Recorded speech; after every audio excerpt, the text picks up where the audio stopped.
Hi everyone, I'm Erica Zummel, social media editor at Beyond Type 2. Our mission is to help people with type 2 diabetes by sharing practical resources and tips on how to live their best lives with the disease. Today we'll be speaking to BT2 community member LeAnne Manuel.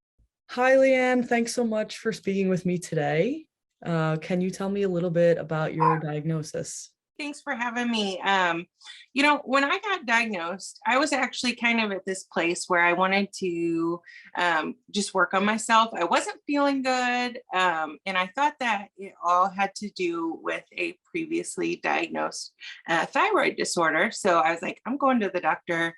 And I'm going to really take control of this. So I went in and it was like June 22nd. And when I went there, I just told her everything that was going on, and she ordered my normal, annual labs. And I went and got them drawn that day at a different place because they actually can't draw me there. So I went and got my lab work done, and then, the results slowly start to trickle in. And on the 25th, I got my chart notification that I had new results pending to look at, and I opened up and it was my A1C, and it said 6.6, and I looked at that and it didn't really mean anything. Even in the field that I'm in, I knew it was elevated, but what got me was underneath there was a note that said, this result is indicative of diabetes. And I was like, I was shocked. I hadn't heard from my doctor yet at that point, because I probably got the notification at the moment that was resulted.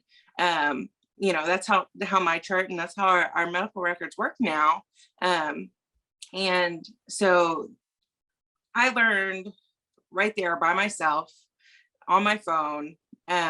And I was just in utter shock. I'm 32 years old. And even though I know that I've had a weight problem and my whole life, I was not expecting that. I wasn't expecting it. I don't come from a family of type 2 diabetics. Okay, so June of last year. So it is still under a year that that you were diagnosed. There was kind of these basics that I had to learn, and then it gets into more complex things when you're learning your own body, and learning what works best for you and balancing other things you have going on. Were you experiencing any symptoms at the time or not at all? I have Hashimoto's, which is a thyroid disorder. And just a couple months before this, I'd had a really, really wonky test result for my thyroid. And I was feeling really tired and I could not lose weight to save my life. And I was just off, right? But then I also had some other symptoms, like whenever I would eat bread or overeat, I felt really bad. I would just get really sick. And it was almost like a brain fog. After I'd overeat, it would almost feel like I was going to pass out. And so that's why I went to that doctor's appointment. And that was kind of the cues for me that something was wrong. I was just attributing it to my thyroid. Is there anything that you wish you knew when you were first diagnosed? One thing that I wish I knew is that there is a lot of narrative in the weight loss community that you can cure type 2 with weight loss. And the truth is that you cannot cure. You can go into a remission type state and you can get your A1C to a normal level, but you're going to be a diabetic for the rest of your life. Once you have that diagnosis, you need to be cognizant of it forever. You can't just lose a little bit of weight and forget about it. And I did not understand that at first. And now I do. And I talk about that quite a bit with other people too, that, we need to forget this narrative that you can heal yourself and cure yourself when that's not necessarily the truth. You can get to a better spot, but you're not going to be cured. This is something that we will live with the rest of our life. So what was your doctor's course of action once you were diagnosed?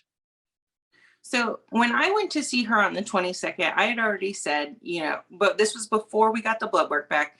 I had said, I want to get my health back in order. I want to start feeling better. What can we work together to do? And I'm a big fan of working with your healthcare provider and trusting them. And I have a doctor that I really do trust, and I feel like she knows me very well. And so I had already made a plan to start using my Fitness Pal and logging my calories and watching what I was taking in.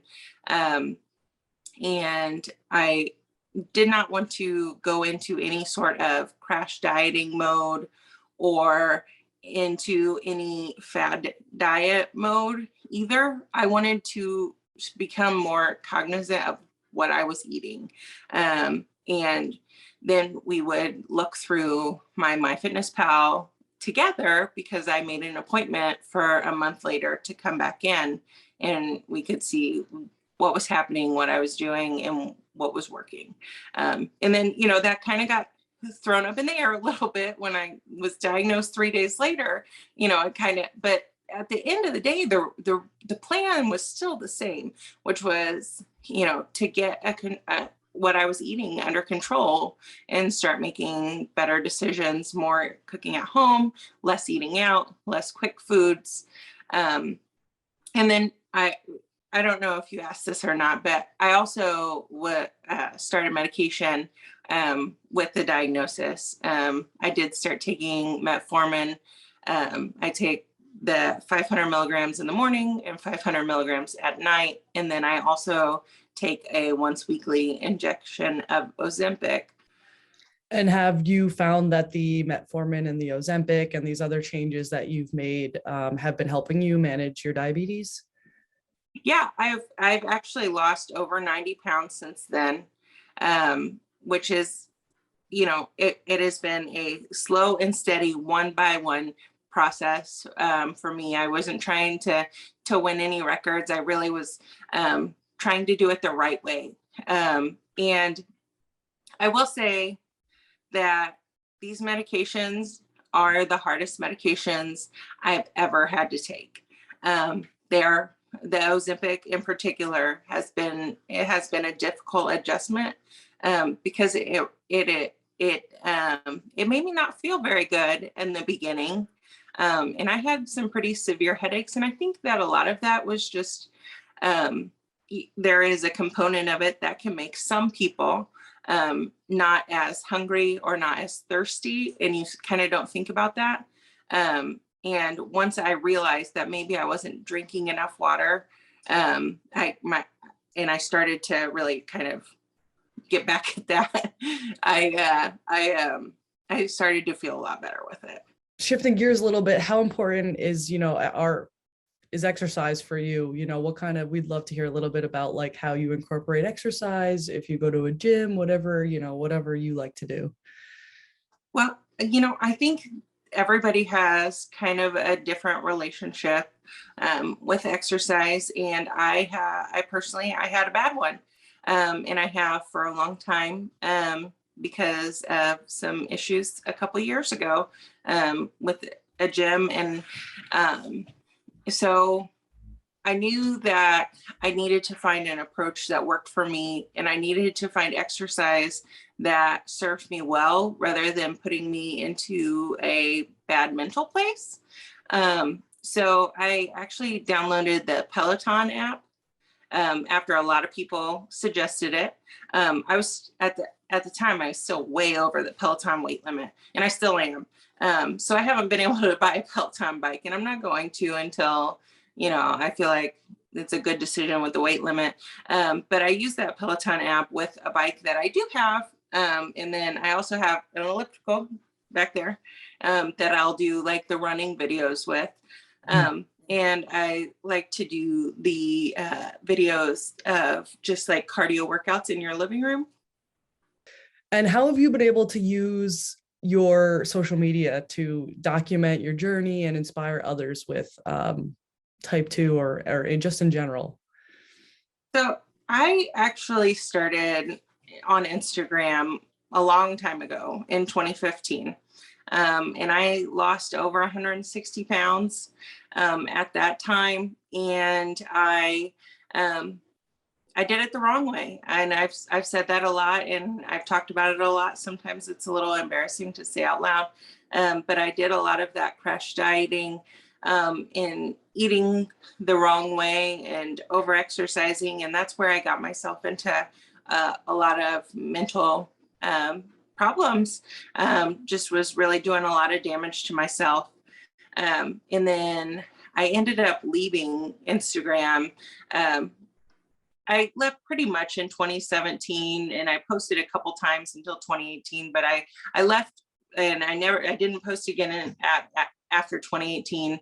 And, I thought about it for a long time.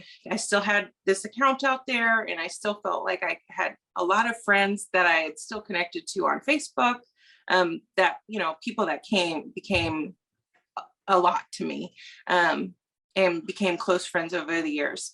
And I just kept thinking about it, and I decided to re-download the app, and I came back to Instagram, and like the first thing that I did, and this was just last year in 2021, right around the time I went to the doctor and was trying to figure everything out.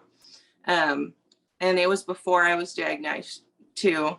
And I just laid it all out there. I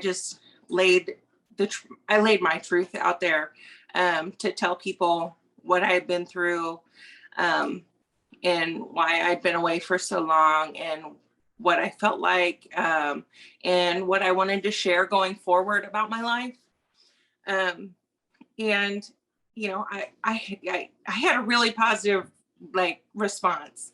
A lot of the people that I remembered, and because you even if you don't talk to somebody every day, and even if you have, a lot of people that follow you, there's still people that stick out in your head, and there's names and there's stories that you remember. And a lot of the people that I remembered and that, I thought about too over the years, came to me and told me how they had thought about me, and how they supported me no matter what. And all the really hard and bad stuff that happened back then, I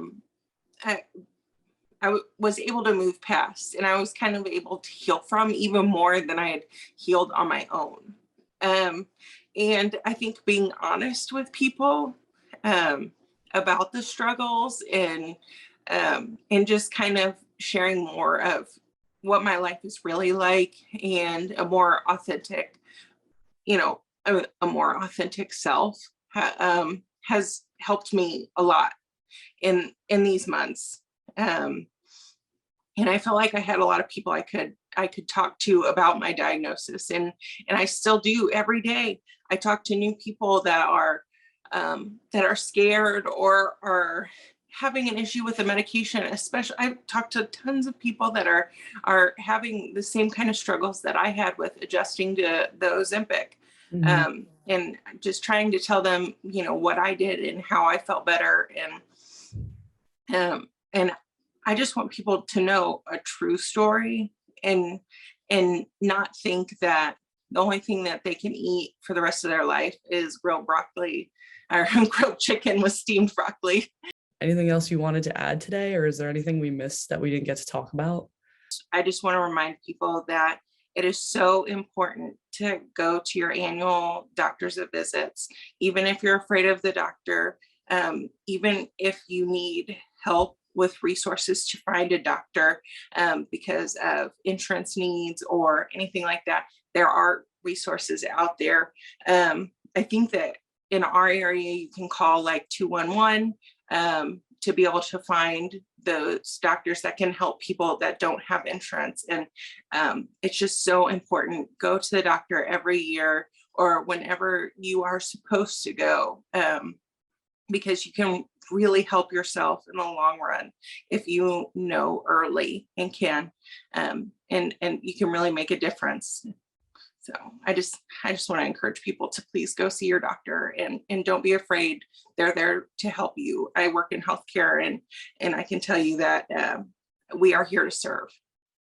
Follow LeAnne's journey on Instagram and be sure to check out resources for living with type 2 on beyondtype2.org and follow us at Beyond Type 2.